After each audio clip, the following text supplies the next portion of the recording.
இந்த பகுதி 4ல எத எத பத்தி நான் உங்க கூட பகிர்ந்து கொள்ள போறேன் அப்படிங்கிறத முன்கூட்டியே ஒரு முகப்புரை மாதிரி சொல்லிடுறேன். அதுல முதலாவது பார்த்துட்டோம்னா, நம்ம உட்கொள்ள வேண்டிய உணவுப் பொருட்கள்ல இந்த பூஞ்சையோடைய இதை நம்ம பயன்படுத்தி தயார் பண்ற அந்த பேக்கரி உணவகங்கள், அடுமனை உணவகங்கள்ல, அதாவது இந்த பட்டர் ஜாமு, கிரீம் பன்னு, அப்புறம் பிரெட்டு, இந்த மாதிரியான உணவுப் பொருட்களை வந்து நம்ம உட்கொள்றது வந்து எப்படி, இன்னொன்று நம்ம பாக்டீரியா மூலமாக வந்து செரிமானம் ஆகுற மாதிரியான இயற்கையாகவே கட்டமைப்புள்ள உணவுப் பொருட்களை உட்கொள்றது எப்படி, இது இரண்டிலும் வந்து நமக்கு எது சிறந்தது. அடுத்தபடியாக பார்த்துட்டோம்னா, இந்த உணவு சம்பந்தமான விஷயங்கள்ல நம்ம நாட்டில் கொள்ளையடிக்கக்கூடிய பகுதிகள், அதுலேயும் ஒரு குறிப்பாக இந்த சத்துணவு திட்டம், அதில் நடந்து கொண்டு இருக்கிற கொள்ளை, அதை தடுக்க வேண்டிய வழிமுறைகள். அப்போ இதுக்கு அடுத்தபடியாக பார்த்துட்டிங்கன்னா, இதுக்கு அடுத்தபடியாக நமது உடல்ல பசி, செரிமானம் இதெல்லாம் முடிஞ்ச பிறகு நம்ம ஆரோக்கியமாக நீண்ட காலம் வாழ்கிறதுக்கு, அது என்னுடைய பார்வையில், நான் என்னுடைய வாழ்க்கையில் ஆயுர்வேதத்தை எப்படி வந்து புரிஞ்சுக்கிட்டேன், அப்படி ஆயுர்வேதத்தை புரிஞ்சுக்கிட்டு அதுக்கப்புறம் நடைமுறை வாழ்க்கையில் ஆங்கில மருத்துவம் கூறிய தத்துவங்கள், அடிப்படை கருத்துக்கள், அதில் வந்து அது இன்னும் ஆழமான விஷயங்கள், அதில் ஆங்கில மருத்துவம் கூறாத விஷயங்கள், மேம்படுத்த வேண்டிய முறைகள், நம்ம தொடர்ந்து வளர்ச்சி அடைய வேண்டிய ஆராய்ச்சி விவரங்கள், இதெல்லாம் என்னுடைய கண்ணோட்டத்தில் தான் நான் சொல்கிறேன். ஏன்னா நம்ம சுற்றியும் பார்த்துட்டோம்னா, நம்ம சமூகத்தில் நம்ம தேடி படிக்கக்கூடிய, தேடி தெரிஞ்சுக்கக்கூடிய விஷயங்கள் எவ்வளவோ இருக்குது. அது மூலமாக நான் எடுத்துக்கிட்டது. ஏன்னா என்னுடைய கண்ணோட்டத்தில் நான் சொல்லும்போது எல்லாம் ஆய்வுகளுடைய அந்த ஆய்வுகள் எதன் அடிப்படையில் பார்த்துட்டோம்னா, நம்ம இந்திய மருத்துவ ஆராய்ச்சி துறையும் இருக்குது. இன்னொன்று அமெரிக்கா, ஜெர்மனி, ஜப்பான், சீனா, இந்த மாதிரியான நாடுகளுடைய ஆய்வு தகவல்களும் இருக்குது. இதையெல்லாம் வந்து ரொம்ப முக்கியமாக அவங்க சொல்லாத விஷயங்கள் எதுங்கிறத எடுத்து பார்த்துட்டு தான் நான் என்னுடைய தரப்புன்னு நான் சொல்கிறேன். அதில் இந்த 3 விஷயங்கள் நான் இந்த காணொலியில் உங்க கூட பகிர்ந்து கொள்ள போகிறேன். முதல்ல இந்த பூஞ்சைன்னு சொல்கிற இந்த ஈஸ்ட் அப்படிங்கிற ஒரு நொதியை பயன்படுத்தி நம்ம செய்யக்கூடிய உணவுப் பொருட்கள் நம்ம இந்திய நாட்டில் இருக்கிற மக்களுக்கு சரியானதா, மக்கள் எந்த மாதிரி அவங்க பாதிப்புக்குள்ளாகிறாங்க, அதே மாதிரி நம்ம அந்த உணவுப் பொருட்களை தவிர்க்கிறதுல என்னென்ன நல்ல விஷயங்கள் இருக்குது, இதெல்லாம் நம்ம இப்போ சொல்ல போகிறேன். அதில் அந்த பூஞ்சை அப்படிங்கிறத எடுத்து பார்த்துட்டோம்னா, அந்த பூஞ்சையில் பெரும்பகுதி கார்பன் கண்டென்ட் ஆகவும், சிறிய பகுதி ஹைட்ரஜன் கண்டென்ட் அப்படிங்கிறதும் இருக்குது. ஏன்னா இந்த ஹைட்ரஜன் அப்படிங்கிறது தான் நம்ம உடலுக்கு ஒரு ஆற்றலை, ஒரு உந்து சக்தியை உள்ளுக்குள்ளார இருந்து நம்மளை உந்தக்கூடிய சக்திகளாக இருக்குது. நம்ம ஒரு சின்ன குழந்தைய பிறந்ததுலேருந்து வளர்ந்து நம்ம முதியவராகி இறக்குற வரைக்கும் இந்த ஹைட்ரஜன் வந்து எந்த அளவுக்கு நம்ம உடம்புல போய் சேருது அப்படிங்கிற ஒரு விஷயத்த பொறுத்து தான் நம்மளுடைய ஆரோக்கியமும் மேம்படுது, இல்லை ஆரோக்கியத்தினுடைய சதவீதமும் கணக்கிடப்படுது. அதில் இந்த கார்பன் அப்படிங்கிறது பார்த்துட்டோம்னா, சாதாரணமாக இந்த மது அருந்துறது, இன்னும் சிகரெட் பிடிக்கிறது, பீடி பிடிக்கிறது, இன்னும் பல வகைப்பட்ட போதை வஸ்துக்களை உட்கொள்றது, இந்த மாதிரி விஷயங்கள்னால என்ன ஆகுதுன்னா, நம்ம உடல்ல இந்த கார்பனுடைய அதனுடைய அளவு அதிகமாயிருது. நம்ம மது அருந்துறதுனால, இந்த சாராயம், அது இதன் போதை தரக்கூடிய வஸ்துக்களை உட்கொள்வதனால நமக்கு ஊட்டச்சத்து குறைபாடு தான் அதிகமாக ஏற்படுது. இந்த ஊட்டச்சத்து குறைபாடு ஏன் ஏற்படுதுன்னு பார்த்துக்கிட்டிங்கன்னா, அதாவது இருக்கிற 2 விஷயம் தான். ஒன்று கார்பன் மெஜாரிட்டியாக இருக்கா, இல்லை மைனாரிட்டியாக இருக்கா, இன்னொன்று ஹைட்ரஜன் மெஜாரிட்டியாக இருக்கா, மைனாரிட்டியாக இருக்கா. இந்த கார்பன் மெஜாரிட்டியாக இருந்ததுன்னா நம்ம உடம்புல ஊட்டச்சத்து குறைபாடு இருக்கிறதா அர்த்தம். இன்னொன்று ஹைட்ரஜன் அதிகமாக இருந்ததுன்னா நம்ம உடல் ஆரோக்கியமாக இருக்குது. கார்பன் மைனாரிட்டியாக சிறுபான்மையாக இருந்ததுன்னா நம்ம உடலில்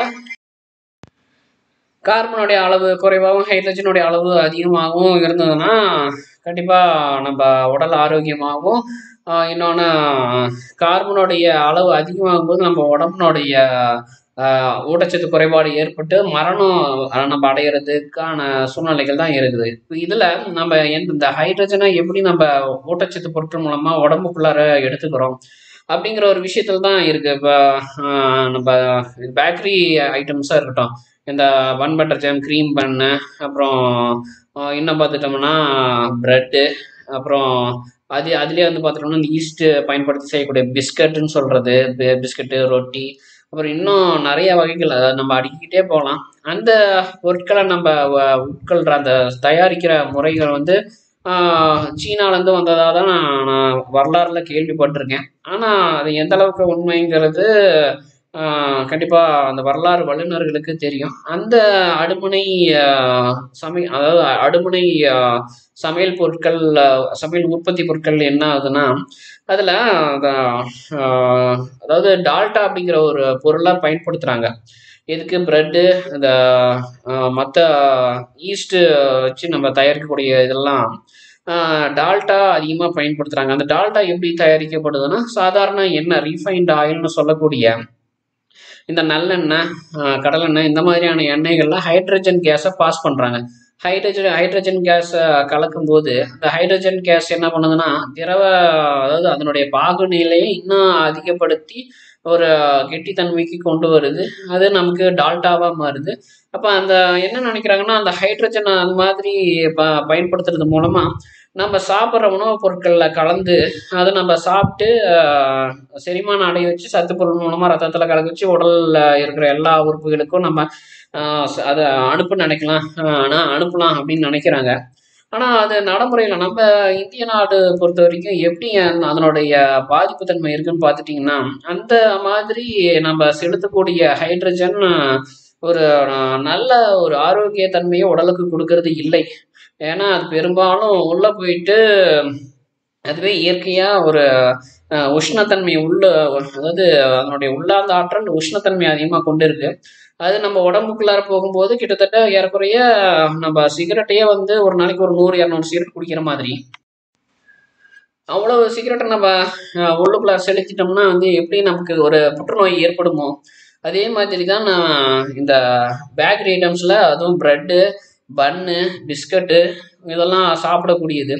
அதெல்லாம் நம்ம அதாவது என்ன, இந்த கோதுமை இந்த மாதிரியான பொருட்களை பயன்படுத்தி அவங்க ரொட்டி, பிஸ்கட்டு இந்த மாதிரியான இந்த வகையான உணவுப் பொருட்களை தயாரித்து சாப்பிட சொன்னாலும், ஆனால் அது கடைசியில் என்ன ஆகுதுன்னு பார்த்துட்டிங்கன்னா, நமக்கு உடம்புக்குள்ளே போய் பிற்காலத்தில் ஒரு பெரிய நோயாக மாறக்கூடிய வாய்ப்புகள் தான் அதிகமாக இருக்குது. இது யார் யார் சாப்பிட்டா வந்து நல்லா இருக்கும், பொழைச்சிக்கிறாங்க, உயிர் வாழ்கிறாங்க அப்படின்னு பார்த்துக்கிட்டிங்கன்னா, உடலில் அந்த கார்பன் கண்டென்ட் அதிகமாக இருக்கும் பார்த்தீங்களா? கார்பன் கண்டென்ட் அதிகமாக இருக்கும்போது அந்த கார்பன் உடைய ஒரு தீவிரத்தை குறைக்கிறதுக்காக, ஏன்னா இந்த ஹைட்ரஜனும் கார்பனும் இணைஞ்சு ஒரு அமிலத்தன்மைக்கான இதுவாக மாறி அது பிறகு உடல்லேருந்து சிறுநீர் வழியாவோ இல்லை வியர்வை மூலமாவோ ஏதோ ஒரு உடல்லேருந்து அது வெளியேறிடுது. அப்போ என்ன ஆகுதுன்னா, உடலில் இருக்கக்கூடிய அந்த அடர்வு தன்மை, அந்த காரத்தன்மை குறையுது. ஆனால் இதை வந்து ஒரு பக்கம் அது தவிர்த்து ஒரு மனிதனை உயிர் வாழ வச்சாலும், பிற்காலத்தில் நம்ம இந்த அடுமனை சமையல் உற்பத்தி பொருட்கள் மூலமாக நம்ம எடுத்துக்கொள்ள அந்த ஹைட்ரஜன் வந்து எப்போவுமே நமக்கு ஆபத்தை தான் கொடுக்குது. அந்த ஆபத்து என்ன ஆகுதுன்னு பார்த்துட்டிங்கன்னா, பிற்காலத்தில் நிறைய நோய்களை நம்ம உடலுக்குள்ளார கொண்டு வருது. நம்ம இந்திய நாட்டில் பார்த்துட்டோம்னா சூரிய ஒளி கிடைக்குது. சூரியனில் வேற ஒன்றும் இல்லை, ஹைட்ரஜனும் ஹீலியமும் அதிகமாக இருக்குது. அந்த ஹைட்ரஜன் நமக்கு நேரடியாக வந்து தாவரத்தில் படும்போது, தாவரத்தில் நமக்கு கிடைக்கிற அந்த ஸ்டார்ச்னு சொல்லக்கூடிய காய்கறிகள், கீரைகள் இந்த மாதிரியான பொருட்கள் மூலமாக நமக்கு ஒரு ஊட்டச்சத்து நிறைந்த உணவுலாம் கிடைக்குது. அதை நம்ம சாப்பிடும்போது நோய் நொடி இல்லாத வாழ்க்கை கிடைக்குது. அதுலேயே ஹைட்ரஜன் நமக்கு இயற்கையாக அதிகமாக கிடைக்கக்கூடிய மற்றும் ஒரு உணவு பொருள் எதுன்னு பார்த்துட்டிங்கன்னா பால், பசுனுடைய பால். அதுவும் குறிப்பாக நாட்டு மாட்டு பால் அப்படின்னு சொல்லக்கூடிய அந்த ஒரு உண்மையான மாட்டினுடைய பால் நமக்கு ஹைட்ரஜன் அதிக அளவில் நிறைந்ததா. ஏன்னா அந்த உண்மையான மாட்டினுடைய பால் நம்ம சாப்பிடும்போது உடலில் உள்ள எல்லா உறுப்புகளுக்கும் இந்த ஹைட்ரஜன் போய் சேருது. முதல்ல நம்ம எந்த உணவு எடுத்துக்கிட்டாலும் நம்ம உடம்புல தேவையில்லாத உட்பொருட்கள் என்னென்னலாம் இருக்குதோ அது கூட ஒட்டிக்கிட்டு அதை வெளியேற்ற தான் எந்த உணவுப் பொருளாக இருந்தாலும் முதல்ல அதனுடைய கடமையாக அதில் ஒரு வேலையை செய்யும். அதன் பிறகுதான் உடலுக்கு தேவையான ஊட்டச்சத்து பொருட்கள் எல்லாத்தையும் சேமித்து வைக்கும், தேவையான இடங்கள்ல சேகரித்து வைக்கும். நம்ம என்ன நினச்சிக்கிறோன்னா, இன்னைக்கு பேலன்ஸ் டயட்டுங்கிற பேரில் நம்ம ஒரு நாளைக்கு எவ்வளவு சாப்பாடு எடுத்துக்கணும், எவ்வளவு பழம் எடுத்துக்கணும், எவ்வளவு கீரை எடுத்துக்கணும், எவ்வளவு பால் சாப்பிடணும், இப்படிலாம் வந்து சொல்கிறாங்க. அது நடைமுறையில் பெரிய அளவில் தோல்வி அடைஞ்ச ஒரு விஷயமாவே இருக்குது. அதுக்கு காரணம் என்னன்னு பார்த்துட்டோம்னா, பேலன்ஸ் டயட், அதாவது சமநிலையான ஊட்டச்சத்து. இந்த சமநிலையான ஊட்டச்சத்துங்கிறது ஊட்டச்சத்து இல்லை வந்து ஊட்டச்சத்து நிறைந்த உணவு பொருளை எடுத்துக்கிறது. அந்த சமநிலை ஏன் வர்றதில்லைன்னு பார்த்துட்டிங்கன்னா, உடல்ல ஒன்றா கார்பனுடைய கார்பன் பொருளினுடைய தீவிரம் அதிகமாக இருக்கும். அப்படி இல்லைன்னா ஹைட்ரஜனோட இது அதிகமாக இருக்கும். ஹைட்ரஜனுடைய தீவிரம் அதிகமாக இருக்கும்போது தேவைக்கு அதிகப்படியான ஹைட்ரஜனை வெளியேற்ற தான் உடம்பும் பார்க்கும். நம்ம உடலில் இருக்கிற ஹார்மோனும் வந்து அதனுடைய வேலையை பண்ணும். அதுவே கார்பன் இருக்குதுன்னா நமக்கு அந்த கார்பனோட சேர்த்து ஒரு தேவையற்ற பொருளை அதையும் வெளியேற்ற தான் பார்க்கும் நம்ம உடல். இப்படி தான் நம்மளுடைய உடல் இயற்கை கட்டமைப்பு அமைஞ்சிருக்குது. ஆகவே இதில் ஒரு ஊட்டச்சத்து சமநிலை அப்படின்னு உடலில் நம்மளால் ஏற்படுத்தவே முடியாது. அதுக்கு காரணம் என்னன்னா, ஒரு நாளைக்கு நிறையா தேவைக்கு அதிகமாக சாப்பிட்ருவோம்.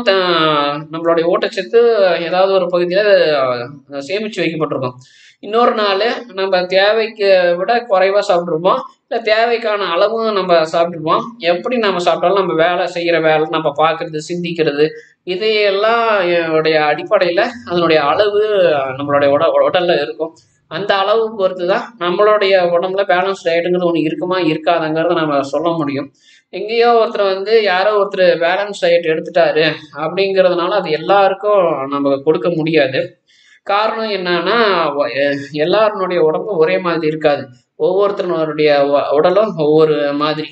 அந்த அந்த உடலுக்கு நம்ம காலையில் அதிகமாக சாப்பிட்றது, மதியம் அளவாக சாப்பிட்றது, நைட்டு இரவு நேரத்தில் குறைவாக சாப்பிட்றது, இந்த பழக்க முறை தான் வந்து சிறந்தது. ஏன்னா காலையில் மதியம் நம்ம சாப்பிட்ட அளவு இரவில் அதனுடைய உடலுக்கு தகுந்த மாதிரி நம்ம எல்லா இடத்துக்கும் பங்கிட்டு கொடுத்து சரியான அளவை பராமரிச்சுட்டு வரும் உடலில். இது நம்மளுடைய ஹார்மோனுடைய வேலை.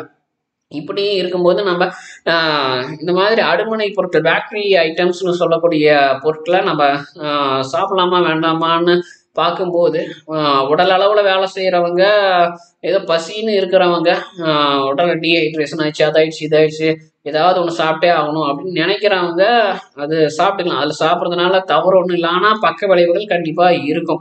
இதுவே நம்மளுடைய பாரம்பரிய உணவுப் பொருட்களான சப்பாத்தி, இட்லி, பூரி, பொங்கல், இந்த மாதிரியான உணவுப் பொருட்கள் எடுத்துக்கிறதுனால என்ன ஆகும்னா, கண்டிப்பாக அதில் நமக்கு கிடைக்கிற ஹைட்ரஜனுடைய அளவு இயற்கையான முறையில் வகுக்கப்பட்டதாக இருக்கும். அந்த இயற்கையான உணவு எடுக்கும்போது அது எப்படின்னா, உங்களுக்கு ஒரு மாடுலேஷன் செய்யப்பட்ட சிக்னல் மாதிரி அதுக்குள்ளே இருக்கிற அந்த ஹைட்ரஜனை வேற ஒரு மேலே ஒரு கேரியர் இது வந்து கவர் பண்ணி எடுத்துகிட்டு வந்து நம்ம உடம்புக்குள்ள கொண்டு போய் தேவையான உறுப்புகள் கொண்டு போய் சேர்த்துரும். அது வரைக்கும் அந்த ஹைட்ரஜன் பாதிப்படையாத மாதிரி பார்த்துக்கும். வெப்பத்தினாலேயோ இல்லை குளிர்னாலேயோ பாதிப்படையாத மாதிரி அந்த இது பார்த்துக்கும். ஆனால் இந்த பேக்கரி ஐட்டம்ஸில் நம்ம சாப்பிட்ற அந்த ஹைட்ரஜன் வந்து அந்த மாதிரி கிடையாது. அது வெப்பத்தினாலேயும் குளிர்னாலேயும் பாதிக்கப்பட்டு இந்த பூஞ்சையினால் ஏதாவது உருமாற்றம் செய்யப்பட்டு அது உடம்புல போய் தேங்கி இருக்கும். தேங்கி இருக்கும்போது அது கண்டிப்பாக அதனுடைய ஒரு தேவை ஏற்படும் போது, அப்போ நம்ம உடம்புல அதை பயன்படுத்தும் போது உடல் உறுப்புகள் இல்லை ஏதாவது ஒரு பிரச்சனைகள் வரதான் செய்யும். இப்போ முடிஞ்ச அளவுக்கு இந்த பூஞ்சையை நம்ம பயன்படுத்தி சாப்பிட்ற உணவுப் பொருட்கள் தவிர்த்துக்கலாம். இந்த காளானையும் நம்ம தவிர்த்துக்கிறது பெரிய அளவில் நல்லது. ஏன்னா காளானில் நம்ம புரோட்டீன் இருக்குது, அது இருக்குது, இது இருக்குதுன்னு சொல்கிறாங்க. எனக்கு தெரிஞ்சு அதை விட நம்ம பாரம்பரிய உணவு முறையில் எடுத்துட்டோம்னா அதில் பாதுகாப்பான ஒரு ஊட்டச்சத்துக்கள், புரதங்கள், இன்னும் பலதரப்பட்ட உட்பொருட்கள் அதில் அடங்கியிருந்து அதை தாராளமாக நம்ம எடுத்துக்கலாம். இது வந்து முதல்ல நான் வந்து சொல்லக்கூடிய ஒரு விஷயம். இதில் நான் வந்து நம்ம வந்து முடிஞ்ச அளவுக்கு இந்த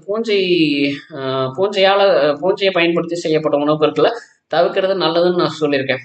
இதுக்கு அடுத்தபடியாக வந்து பார்த்துட்டிங்கன்னா, அதாவது இப்போ சத்துணவுன்னு சொல்லக்கூடிய அரசு பள்ளிகள், அப்புறம் இன்னும் எங்கெங்கெல்லாம் சத்துணவு, இந்த சத்து மாவுலாம் கொடுக்க சொல்லி இப்போ அரசாங்கம் வந்து நிதி ஒதுக்குதோ, அதிலலாம் பெரும்பாலும் இல்லை, முழுக்க கொள்ளை கொள்ளை கொள்ளை அதுதான் நடந்துட்டு இருக்குது. எந்த பள்ளிக்கூடத்தில், எந்த அரசு பள்ளியில் சத்து மாவு வந்து சரியாக மாணவர்களுக்கு கொடுக்குறாங்க? கிடையவே கிடையாது. அதாவது கொஞ்சம் கொடுக்குறாங்களா இல்லை எவ்வளோ கொடுக்குறாங்கன்னு வந்து தெரியல. ஆனால் வெளியில் இருக்கிற மக்கள்கிட்ட பார்த்துட்டோம்னா மாட்டுக்கு கொண்டு போய் போடுறதுக்கு சத்து மாவை அரசு பள்ளியிலேருந்து வாங்குறாங்க. அங்கே அரசு பள்ளியில் இருக்கக்கூடிய அந்த சத்து மாவு துறையில் வேலை செய்கிறவங்க அந்த மாவை அரசாங்கத்திலிருந்து வெளியில்லாமல் இலவசமாக வாங்குறாங்க. வாங்கிட்டு வெளியில் காசுக்காக 1 கிலோ 10 ரூபா 20 ரூபான்லாம் வித்துட்டு இருக்கிறாங்க. அது அந்த சத்து மாவு எவ்வளோ விலை மதிப்பற்றது. அதை அநியாயத்துக்கு வெளியில் விற்கிறாங்கன்னா அதனால அரசாங்கத்துக்கு எவ்வளவு இழப்பு. இன்னொன்று மக்களுக்கு ஊட்டச்சத்து, மக்களுக்குன்னா சில பள்ளிக்கூடங்களில் படிக்கக்கூடிய, அரசு பள்ளிகளில் படிக்கக்கூடிய குழந்தைகளுக்கு எவ்வளவு ஊட்டச்சத்து பொருட்கள் போய் சேர்றதில்லை. ஏன்னா இன்னைக்கு பள்ளிக்கூடங்களில் படித்து வரக்கூடிய குழந்தைகள், சிறுவர்கள், எதிர்கால இளைஞர்கள் எல்லாரும் சொல்கிற விஷயம் இதுதான். அரசு பள்ளிகளில் சத்துமாவே கிடைக்கிறது இல்லை, சத்து பொருட்கள் கிடைக்கிறது இல்லை. என்னாச்சுன்னு தெரியல. இந்த திமுக ஆட்சி வரும்போதே வந்து இந்த மாதிரியான குற்றச்சாட்டுகளும் வந்துக்கிட்டே இருக்குது. அது என்ன பண்ணணும்னா, கண்டிப்பாக மக்களை பாதுகாக்கிறதுல இந்த இஎஸ்ஐ அப்படிங்கிற மருத்துவமனையினுடைய பங்களிப்பு கண்டிப்பாக தேவை. அந்த இஎஸ்ஐ அப்படிங்கிறது எல்லாருக்கும் கொண்டு வரணும். எல்லா குடும்ப மக்கள் அனைவருக்கும் கொண்டு வரணும். கொண்டு வந்து என்ன பண்ணணும்னா, கொடுக்கக்கூடிய சத்துமாவாக இருக்கட்டும், இல்லை இந்த பழங்களாக இருக்கட்டும், ஆப்பிள், ஆரஞ்சு, திராட்சை, அன்னாசி, மாதுளை, கொய்யா, அப்புறம் சப்போட்டா, இந்த மாதிரி பழங்கள் என்ன பண்ணணும்னா, பழங்களினுடைய பாதிப்பு மக்களுக்கு போய் அவங்க சாப்பிடக்கூடிய ஒரு உணவு பொருளாக இல்லாமல் இப்போ நிறைய கெட்டு போயிட்டு அதை விற்காம வந்து எவ்வளோ பேர் சந்தையில் போய் வாங்கிட்டு அதை பல பகுதிகளுக்கு எடுத்துகிட்டு போய் விற்கலான்னு கொண்டு போகிறாங்க. அவங்க வாங்கினதுலேருந்து அதில் அழுகி போய் கெட்டு போனது தூக்கி போடுறதுல ஏற்படுற நஷ்டம்.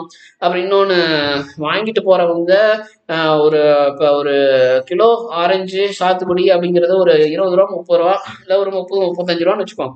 அந்த தொகைக்கு வாங்குறாங்க. வாங்கிட்டு இடத்துக்கு கொண்டு போய் விற்கிற இடத்துல ஒரு 50 ரூபா 60 ரூபா 1 கிலோ வச்சு விற்கிறாங்கன்னு வச்சுக்கோங்களேன். அந்த 50 ரூபா 60 ரூபா வச்சு விற்கிறதுல அவங்க கொள்முதல் பண்ணதுலேருந்து, சந்தையிலேருந்து வாங்கின இடத்துல எவ்வளோவுக்கு வாங்கினதுல எவ்வளவு சொத்தையே இருக்குது, கெட்டு போயிருக்குது, அடிபட்டு இருக்குது, அதை வந்து தூக்கி எறிகிறாங்க. தூக்கி எரிஞ்சதுக்கு அப்புறம் அதை போக நல்லது மட்டும் எப்படி விற்பனை பண்ணுறாங்க. இந்த மாதிரியான விஷயங்கள் நாம் உற்று நோக்கினோம்னா, மக்களில் பெரும்பாலானோர் விலையை பார்த்துக்கிட்டு என்ன பண்ணுறாங்கன்னா இதை தவிர்த்துறாங்க. எதுக்கு நம்ம இவ்வளோ காசு போட்டு நம்ம 1 கிலோ ஆரஞ்சு வாங்கணுமா, சாத்துக்குடி வாங்கணுமா, கமலாப்பழம் வாங்கணுமா, சீத்தாப்பழம் வாங்கணுமா, இல்லை கொய்யாப்பழம் வாங்கணுமா, இந்த மாதிரிலாம் நினச்சிட்டு என்ன பண்ணிடுறாங்கன்னா வாங்கிட்டு கொண்டு போய் சாப்பிட்றதுலையே வந்து பெரிய அளவில் யோசனை பண்ணுறாங்க. ஆனால் அதில் எவ்வளவு ஊட்டச்சத்து பொருட்கள் இருக்குது, அந்த ஊட்டச்சத்து பொருட்கள் அவங்க உடம்புக்கு போனாங்கன்னா அவங்க நாளைக்கு திருமணமாகி ஒரு பெற்றோர் சமூகத்தினருக்கு வரும்போது அவங்க எப்படிப்பட்ட குழந்தைய இந்த சமூகத்துக்கு பெற்றெடுத்து கொடுக்குறாங்க, அப்போ அதில் ஆரோக்கியம் எவ்வளோ இருக்குது, இதெல்லாம் பார்க்க வேண்டியதாக இருக்குது. ஆனால் ஏழை மக்களுக்கு இது போய் சேர்றதில்ல, ஏழை குழந்தைகளுக்கு போய் சேர்றதில்ல. அப்போ இது யாருடைய பார்வைக்கு நேராக எடுத்துக்கிற மாதிரி வருதுன்னா அரசாங்கத்தினுடைய பார்வைக்கு தான். அரசாங்கத்தினுடைய பார்வை இது எப்படி எடுத்துகிட்டு சரி பண்ணலாம், நான் என்னுடைய தரப்பில் நல்லா நான் ஆய்வு செஞ்சு பார்த்தேன். ஆய்வினுடைய அடிப்படையில் நிறைய சிந்தனைகள் திரும்ப திரும்ப இதை யோசித்து பார்க்கும்போது இஎஸ்ஐனுடைய கட்டுப்பாட்டில் கொண்டு வர வேண்டியது கண்டிப்பாக கட்டாயமாக தேவைப்படுது. அதாவது இஎஸ்ஐனுடைய தொகை வந்து எவ்வளவு வந்து பிடித்தம் செஞ்சாலும் அது என்ன பண்ணுறாங்கன்னா, இப்போ தற்சமயம் இருக்கிற இஎஸ்ஐயில் மாத்திரை மருந்துகள் எல்லாம் கொடுக்குறாங்க. ஆனால் பெரும்பாலான ஏழைகள் வறுமை கோட்டுக்கு கீழே இருக்கிறவங்க இன்னும் நிறைய பேர் என்ன பண்ணுறாங்கன்னு பார்த்துக்கிட்டிங்கன்னா, இந்த மாத்திரை மருந்தெல்லாம் வாங்கிட்டு கொண்டு போய் சாப்பிட்றாங்க. அதுவும் வெறும் வயிற்றுல சாப்பிட்றாங்க. சாப்பாடெலாம் சாப்பிடாம இன்னொன்று இந்த பழங்கள், காய்கறிகள், கீரைகள் இந்த மாதிரியான பொருட்கள்லாம் சாப்பிட மாட்டேங்கிறாங்க. அவங்க குறைவான ஒரு கலோரிஸ், அதாவது எரிபொருள் கொடுக்கக்கூடிய உணவுகளை எடுத்துக்கிட்டு அதுக்கப்புறம் சாப்பிட்றாங்க. இதனால் என்ன ஆகுதுன்னா, உடம்புல சத்து ஒட்டாமல் இந்த மருந்துகள் போய் உடலில் சேர்ந்து நிறைய உங்களுக்கு இந்த மஞ்சக்காமாலை மாதிரியான நோய்களை கொண்டு வருது. இந்த மஞ்சக்காமாலை நோய் எதுக்காக வருது? ஜாண்டிஸ்னு சொல்லக்கூடியது என்னன்னு பார்த்துட்டிங்கன்னா, சரியா உணவுகளை எடுத்துக்காம மாத்திரை மருந்துகளையே எடுத்துக்கிட்டு இந்த உணவுப் பொருட்கள்னு இருக்கக்கூடிய இந்த ஊறுகாய் அப்புறம் இந்த மாதிரியான ஒரு சின்ன சின்ன வகைகள் உணவு வகைகளை அதிகமாக எடுத்துக்கிறது மூலமா என்ன ஆகும்னா, இந்த மருந்துல இருக்கக்கூடிய உட்பொருட்கள் உடம்புல போய் சரியா வேலை செய்யாம போய் உடல்ல சத்து இல்லாம போய் சேமிச்சு வைக்கக்கூடிய இடங்கள் எல்லாம் கிருமிகள் போய் ஆக்கிரமிச்சு அந்த ஒரு விஷயம், அது குறிப்பா இந்த கல்லீரல் அப்படின்னு சொல்லக்கூடிய உறுப்புல போய் நிறைய சளி சேர்ந்து அது முடிவுல இறப்பு அப்படிங்கிறத ஒன்று கொண்டு போய் விடக்கூடிய ஒரு நோய் தான் மஞ்சக்காமலை. அப்ப இந்த மஞ்சக்காமாலையா போய் முடியும் போது அப்ப மக்களுக்கு என்ன பண்ணணும்? அவங்க உடம்ப முன்கூட்டியே சோதனை பண்ணணும். அவங்க சரியா மாத்திரை மருந்து உணவை உட்கொண்டுதான் எடுத்துக்கிறாங்களா, நல்ல உடலுக்கு தேவையான அந்த பழங்கள்ல சாப்பிட்டுட்டு தான் இருக்கிறாங்களா? அப்படி அவங்க சாப்பிட்றதுக்கான வாய்ப்பை ஏற்படுத்தி கொடுக்கணும் அப்படின்னா கண்டிப்பா இந்த பழங்கள் அப்படிங்கிறது விற்பனை செய்யறவங்கள இந்த இஎஸ்ஐயோட வந்து இணைக்கணும். இணைச்சிட்டு என்ன பண்ணணும்னா, எங்கெங்கேயோலாம் இருந்து மாதுளை, அன்னாசி, சாத்துக்குடி, கமலாப்பழம், திராட்சை, ஆரஞ்சு, சீத்தாப்பழம், அந்த பழம், அப்புறம் இன்னொன்று அத்திப்பழம், இந்த மாதிரி பல வகைகள் வரலாம். அந்த பழங்கள்ல சொத்தை, அடிபட்டது, கெட்டு போனது எல்லாத்தையும் தூக்கி எரிஞ்சிடணும். சிலர் என்ன பண்றாங்கன்னா, சிலர்னு இதில் நான் சொல்றதை விட பல நபர்கள் என்ன பண்றாங்கன்னா, அந்த பழசு கெட்டு போனது, அடிபட்டது, இன்னொன்று அடிபட்டது, கெட்டு போனது, அழுகி போனது, இதெல்லாம் நல்லதோட கலந்து அடல்டேஷன், அதாவது கலப்படம் பண்ணி என்ன பண்ணிடுறாங்கன்னா வித்துடுறாங்க. விற்கிறது மூலமா, இது விற்பனை செய்யறது மூலமா என்ன ஆகுதுன்னா, அவங்களுக்கு லாபம் வந்துடுது. தான் என்ன ஒரு இதுக்கு ஒரு 30 ரூபா 35 ரூபாய்க்கு ஒரு கிலோ சாத்துக்குடியை வாங்குறாங்கன்னா, அது அவங்க வாங்கும்போது அழுகி போனது, கெட்டு போனது, அடிபட்டதோட வாங்குறாங்கன்னா, அது அப்படியே அவங்க வியாபாரம் பண்றாங்க. ஒரு 50 ரூபா 60 ரூபாய்க்கு விற்கிறாங்க அப்படின்னா ஒரு கிலோவுக்கு 15 ரூபா 25 ரூபா வருமானம் கிடைக்குது.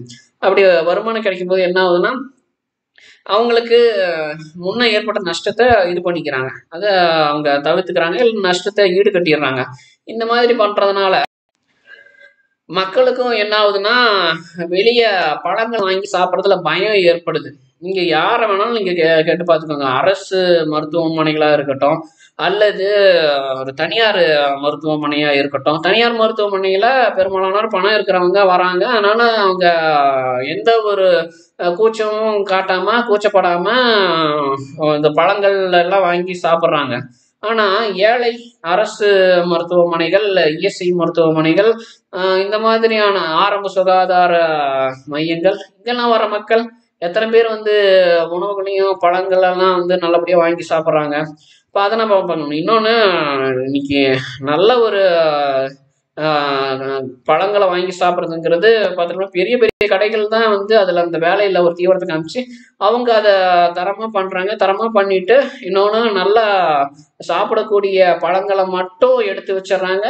கெட்டு போனது, அடிபட்டது, இல்லை பாதி கெட்டு போனது, அடிபட்டது, அழுகி போனது, இல்லை கால்வாசி இது பண்ணது, அதெல்லாம் எடுத்து வச்சுட்டு நல்ல ஒரு பழங்களை நல்ல தரமானது கொடுக்குறாங்க. ஆனால் அந்த தரம் ஏழை மக்களுக்கு போய் சேரதில்லை. காரணம் என்னன்னா, அந்த ஏழை மக்கள் அதில் காட்டுற அஜாக்கிரதை, ஒரு கவனமின்மை, இதனால தான் அவங்க வாங்கி சாப்பிட முடிகிறது இல்லை. இதை என்ன பண்ணலாம்னா, அரசு பள்ளிகளில் படிக்கக்கூடிய ஒவ்வொரு ஏழை மாணவ மாணவியோடைய தாய் தந்தையர் எங்கெங்கெல்லாம் வேலை பார்க்குறாங்க அவங்களுக்கு இஎஸ்ஐ வந்து ஏற்படுத்தி கொடுக்கணும். இஎஸ்ஐயில் நீங்கள் கூடுதலாக அமௌண்ட்டை கூட நீங்கள் கட் பண்ணிக்கோங்க. அதாவது காசை பிடிச்சிக்கிட்டு அவங்களுக்கு இஎஸ்ஐ உடைய ஃபெசிலிட்டி, அந்த வசதியை அமைச்சு கொடுங்க. அமைச்சு கொடுத்துட்டு என்ன பண்ணணும்னா, அந்த இஎஸ்ஐ நம்பர் கொண்டு போய் பள்ளிக்கூடத்தில் பதிவு பண்ணணும். பதிவு பண்ணதுக்கப்புறம் அந்த இஎஸ்ஐயில் எவ்வளோ அமௌண்ட் கட்டியிருக்காங்களோ அதாவது ஒரு குறிப்பிட்ட அமௌண்ட் கண்டிப்பாக கட்டியே ஆகணும். தந்தையாக இருக்கக்கூடியவங்க, தாயாக இருக்கக்கூடியவங்க வேற எங்கேயாவது பணி புரியுறாங்கன்னா கண்டிப்பாக அந்த இஎஸ்ஐ நம்பருக்கு இப்போ இதை தற்சமயம் கட்டுற அமௌண்ட்டை விட அதிகமாக இருக்கும். அதுவும் குறிப்பாக குழந்தைகள் இருக்கக்கூடிய நபர்களுக்கு அதிகமாக காசு பிடிக்கணும். இன்னொன்று, அந்த நபர்னுடைய குடும்பத்தில், அதாவது பெண்ணாக இருக்கலாம் இல்லை ஆணாக இருக்கலாம், அது கணவனாக இருக்கலாம், மனைவியாக இருக்கலாம், அவங்க ஒரு இடத்துல பணி புரிஞ்சிட்டு இருக்கலாம், இல்லை அவங்க வீட்டில் கூட இருக்கலாம். அவங்க இப்போ பெண்ணாக தான் அவங்க கர்ப்பமாகும் போது, தாயாகும் போது, கர்ப்பத்தில் இருக்கும்போது அவங்க கர்ப்ப காலத்தில் என்னென்னலாம் வந்து சாப்பிடணுமோ அதுக்கான செலவுகள் என்ன பண்ணணும், இஎஸ்ஐ மூலமாக தான் கண்டிப்பாக எடுக்க பண்ணணும். இஎஸ்ஐயில் என்ன பண்ணணும்னா இவங்க கிட்ட இருந்து குறிப்பிட்ட அமௌண்ட்டை வந்து கண்டிப்பாக கட் பண்ணி ஆகணும். அமௌண்ட்டை பணத்தை பிடிச்சே ஆகணும். பிடிச்சிட்டு அவங்களுக்கு தேவையான அந்த ஊட்டச்சத்து பொருட்கள், காய்களாக இருக்கட்டும், கனிகளாக இருக்கட்டும், அதை வந்து அவங்க போய் வாங்கிக்கக்கூடிய ஒரு பெரிய வசதியை நம்ம ஏற்படுத்தி கொடுக்கணும். அதே மாதிரி இந்த பழங்கள்னு சொல்லக்கூடிய, நான் ஏற்கனவே சொல்லியிருந்தேன் பார்த்தீங்களா, ஆப்பிள், ஆரஞ்சு, அன்னாசி, சீட்டா, கொய்யா, சப்போட்டா, அத்திப்பழம், அது இதுன்னு எல்லாமே இந்த இஎஸ்ஐயோடைய இதில் அவங்களுக்கு கிடைக்கிற மாதிரி பண்ணணும். பண்ணிட்டு என்ன பண்ணணும்னா அதுக்கான தொகையை அவர் எந்த வேலையால் இருந்தாலும் சரி, நீ இந்த வேலையில் இருக்கியா, உன்னுடைய ஒய்ஃபு ப்ரெக்னெண்ட்டாக இருக்காங்களா, இல்லை உனக்கு குழந்தை இருக்குதா, அந்த குழந்தையினுடைய வயசு என்ன, அந்த குழந்தைக்கு என்னென்ன மாதிரியான உணவுகள் கட்டாயம் கொடுத்தாகணும். அதாவது பல வறுமை கோட்டுக்கு கீழே இருக்க மக்களுக்கு அவங்களுடைய குழந்தைக்கு ஊட்டச்சத்து நல்ல ஆரோக்கியமான பழங்கள் இதெல்லாம் வாங்கி கொடுக்கறதுல மெத்தனம் இருக்குது. காசை சேர்த்து வைக்கிறேங்கிற பேரில் நிறைய சேர்த்து வைக்கிறாங்க. ஆனால் இந்த இஎஸ்ஐயில் பிடிக்கக்கூடிய இந்த அமௌண்ட்டுக்கான இதை நம்ம கண்டிப்பாக ஆயுள் காப்பீட்லையும் நம்ம கொண்டு வந்தால் இன்னும் நல்லா இருக்கும். ஆயுள் காப்பீட்டுக்கும் அவங்க பணத்தை கட்ட வேண்டியதாக இருக்குது. இன்னொன்று இஎஸ்ஐக்கு கட்ட வேண்டியதாக இருக்குது. இஎஸ்ஐயில் கட்டுறாங்களா, இஎஸ்ஐயில் கட்டினாலும் இப்போ ஆயுள் காப்பீட்டில் அவங்களுக்கு முழுசாக கட்டி முடிச்சு எதிர்காலத்தில் ஒரு 15-20 வருஷத்தில் அவங்களுக்கு கிடைக்கக்கூடிய பணத்தில் அதை முன்கூட்டியே நம்ம என்ன பண்ணலாம்னா இந்த மாதிரி உணவுகளை சரியான வயதில் சரியான நேரத்தில் அவங்களுக்கு கொடுக்கக்கூடிய ஒரு வசதியை ஏற்படுத்தி கொடுக்கறதுல நம்ம கண்டிப்பாக பணத்தை பிடிச்சிக்கலாம். அது தவிர எதுவுமே இல்லை. அப்படி பிடிச்சிக்கிட்டு என்ன பண்ணணும்னா, இப்போ அரசு பள்ளியில் படிக்கிறாங்களா, இல்லை அவங்க தனியார் பள்ளிக்கூடத்தில் படிக்கிறாங்களா, ஒரு நாளைக்கு ஒரு ஆப்பிள், ஒரு ஆரஞ்சு, இல்லை ஒரு சீதாப்பழம், ஒரு டம்ளர், ஒரு 140 ml பால், இது அந்த குழந்தைக்கு கண்டிப்பாக அந்த குழந்தைக்கு கொடுத்தே ஆகணும். அந்த குழந்தை அன்னைக்கு சாப்பிட்டுச்சா, அது மாதிரி நம்ம ஒரு 12வது வரைக்கும் நம்ம ஒரு 17 ஆண் குழந்தையா இருந்தால் 17-18 வயசு வரைக்கும் அவங்களுக்கு நம்ம கிடைக்கிற மாதிரி. அதுவும் உடல் வளர்ச்சிங்கிறது 25 வயசு வரைக்கும் இருக்குது ஆண் குழந்தைக்கு. பெண் குழந்தைகளுக்கு 21 வயசு வரைக்கும் இருக்குது. இதில் அவங்களுக்கு எந்த வயசு வரைக்கும் அவங்க படிக்கிறாங்களோ முடிஞ்ச அளவுக்கு அந்த வயசு வரைக்கும் அவங்களுக்கு அந்த ஊட்டச்சத்து பொருட்கள் கிடைக்கிற மாதிரியான ஒரு வசதியை ஏற்படுத்தினா இன்னுமுமே வந்து பெரிய அளவில் நம்ம நாட்டு மக்கள்கிட்ட இந்த ஆரோக்கியங்கிறது மேம்படும். அப்படி இருக்கும்போது நம்ம யாரையும் வந்து நம்ம சார்ந்திருக்க வேண்டிய கட்டாயம் இல்லை. இந்த சத்துமாவையும் நம்ம இஎஸ்ஐயில் கொண்டு வந்துட்டு இனிமேல் அரசு பள்ளிகளில் கொடுக்கக்கூடாது. இஎஸ்ஐனுடைய அதாவது பெற்றோர்களுடைய இஎஸ்ஐ நம்பரை கொண்டு போய் காமிச்சு அந்த நம்பரை பதிவு செய்ய வச்சுட்டு அதுக்கப்புறம் அவங்கள அங்கே அந்த இஎஸ்ஐலேருந்து சத்துமாவு வந்து அந்த குழந்தைங்களுக்கு கொடுக்குற மாதிரி, அதுவும் அந்த குழந்தைங்களுக்கு கொடுக்குற விஷயத்தில் அவங்க குடும்பத்தில் தாயோ தந்தையரோ வீட்டில் வந்து ஒரு ஓய்வு நேரத்தில் இருக்கிறாங்க, நம்ம மதிய சாப்பாடு கொண்டாந்து நேரில் கொடுக்குறாங்க அப்படின்னா கண்டிப்பாக இந்த ஊட்டச்சத்து பொருட்களையும் அவங்க நேரில் கொண்டு வந்து கொடுக்கலாம். இதில் இப்போ பார்த்துட்டோம்னா ஒரு பிரிவினை ஏற்படுறதுக்கு வாய்ப்பு இருக்குது. சில குழந்தைங்களுக்கு கிடைச்சி, சில குழந்தைங்களுக்கு கிடைக்கல. சில குழந்தைகள் ஒரு வசதியுள்ள வீட்டிலேருந்து வராங்க, சில குழந்தைகள் ரொம்ப வறுமையான இடத்துலேருந்து வராங்க அப்படின்னா கண்டிப்பாக அதை நம்ம உற்று நோக்க வேண்டியதாக இருக்குது. அப்போ அந்த யார் யார் வந்து ஒரு வசதியுள்ள வீட்டிலேருந்து வராங்களோ அந்த குழந்தைகளுக்கு நம்ம தினமும் ஊட்டச்சத்து கிடைக்குதா அப்படிங்கிறதையும் நம்ம வந்து உற்று நோக்கணும். அப்போ அவங்களுக்கு கிடைக்குதுன்னா அவங்க தினமும் அந்த குழந்தைக்கு அந்த ஊட்டச்சத்து பொருளை கொடுக்குறாங்களா அப்படிங்கிறதுலையும் நம்ம மானிட்டர் கண்காணிக்கணும். அடுத்தது ரொம்ப வறுமை கோட்டிலேருந்து வரவங்களா இருந்தாலும் சரி, அந்த குழந்தைங்களுக்கு எப்படி ஊட்டச்சத்து கிடைக்கிறதுக்கான வாய்ப்புகள் இருக்குது அப்படிங்கிறதையும் பார்க்கணும். அதெல்லாம் அவங்க சுற்றத்தார்கள் சொந்தக்காரங்க எடுத்து வளர்த்துனாங்கன்னா சொந்தக்காரங்களுடைய கண்காணிப்பில் இருக்கும்போது அவங்களுடைய இஎஸ்ஐ நம்பரை வாங்கணும். இல்லை பெற்றோர்கள்கிட்ட இருக்காங்கன்னா பெற்றோர்களுடைய இஎஸ்ஐ நம்பர். இந்த மாதிரி ஒருத்தங்க ஒரு குழந்தை வளர்ந்து வருதுன்னா அந்த குழந்தைக்கு எந்த விதமான கிடைக்கக்கூடிய வசதிகள் இல்லை, ஊட்டச்சத்து பொருட்களில் இருந்து வசதிகள் தேவையான அடிப்படை வசதிகள் வரைக்கும் எதுவுமே தங்கு தடையின்றி கிடைக்கிற மாதிரி நம்ம அரசாங்கம் தான் அதனுடைய பங்களிப்பு மேம்பாட்டு முறைகளில் இன்னும் பல பக்குவ முறைகளை கொண்டு வரணும். இதுக்கு அடுத்தது பார்த்துட்டிங்கன்னா நான் கடைசியாக சொல்லப்படுது 3ஆவதாக சொன்ன விஷயம் ஏற்கனவே விஷயத்தோட கலந்து சொல்லிட்டேன். அது என்னன்னு பார்த்துட்டிங்கன்னா இந்த பசிங்கிற ஒன்று, அதாவது நான் சாதாரணமாக ஒரு மனிதனுக்கு பசி எடுக்குதுன்னா அந்த பசி எடுக்கிற மனிதன் பசி எடுக்கும்போது எந்த மாதிரியான துன்பத்துக்கு ஆளாகிறான். இன்னொன்று அந்த கார்பன் கண்டென்ட், ஹைட்ரஜன் கண்டென்ட், இதுதான் நான் வந்து சொல்ல வந்தது. அதை நான் தனியாக மூணாவதாக சொல்லலாம்னு நினச்சேன். ஆனால் விஷயத்த சொல்லும் போதே அது கூடவே வந்து கலந்து சொல்கிற மாதிரியான ஒரு கட்டாயம் ஏற்பட்டது. அதனால் சொல்லிட்டேன். அதனால் பசிங்கிற ஒன்று ஏற்படுறதுக்கு உடலில் நம்மளுடைய ஹைட்ரஜன் குறைபாடு தான். ஹைட்ரஜன் குறைபாடுங்கிறத நம்ம இயற்கையாக வந்து எடுக்கிறது மூலமாக தான் பெரும்பாலும் நம்ம உடம்புக்கு நல்லதாக அமையுது. இதில் கார்பனுடைய தீவிரத்தை குறைக்கணும்னா நம்ம மது அருந்துறது, இந்த சிகரெட் பிடிக்கிறது, புகை வஸ்துக்களை உட்கொள்கிறது, அப்புறம் தேவையில்லாத கெட்ட பழக்கங்களை கடைபிடிக்கிறது, இதெல்லாம் தவிர்த்துக்கிட்டோம்னாவே கண்டிப்பாக நம்ம உடல் ஆரோக்கியமாக இருக்கும். நான் சொன்ன இந்த விஷயங்கள்ல இருந்து உங்களுக்கு நிறைய தகவல்கள் கிடைச்சிருக்குன்னு நான் நம்புகிறேன். இது மாதிரி இன்னும் பலதரப்பட்ட தகவல்களையும் நான் என்னுடைய தரப்பில் ஆய்வுகள் மூலமாக நான் எடுத்துகிட்டு வரேன். உங்கள் தரப்பில் ஏதாவது மாற்று கருத்துக்கள் இருந்தாலும் எனக்கு தெரியப்படுத்துங்க.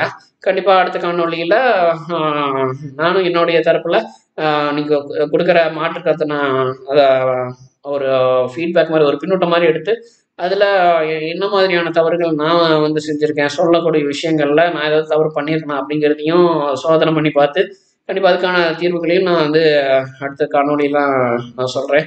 என்னுடைய இந்த காணொலி பிடிச்சிருந்ததுன்னா லைக் பண்ணுங்கள், கமெண்ட் பண்ணுங்கள், ஷேர் பண்ணுங்கள். ஃபேக்ட் செக்கிங்க்கும் நீங்கள் என்னுடைய காணொலியை வந்து நீங்கள் உட்படுத்தலாம், இல்லை ஆய்வுகளுக்கும் உட்படுத்தலாம். ஏன்னா நீங்கள் அதன் பிறகு கூட உங்களுக்கு தெரிஞ்ச நெருங்கிய நண்பர்களுக்கு என்னுடைய காணொலி வந்து பகிர்ந்துக்கலாம். நன்றி, வணக்கம்.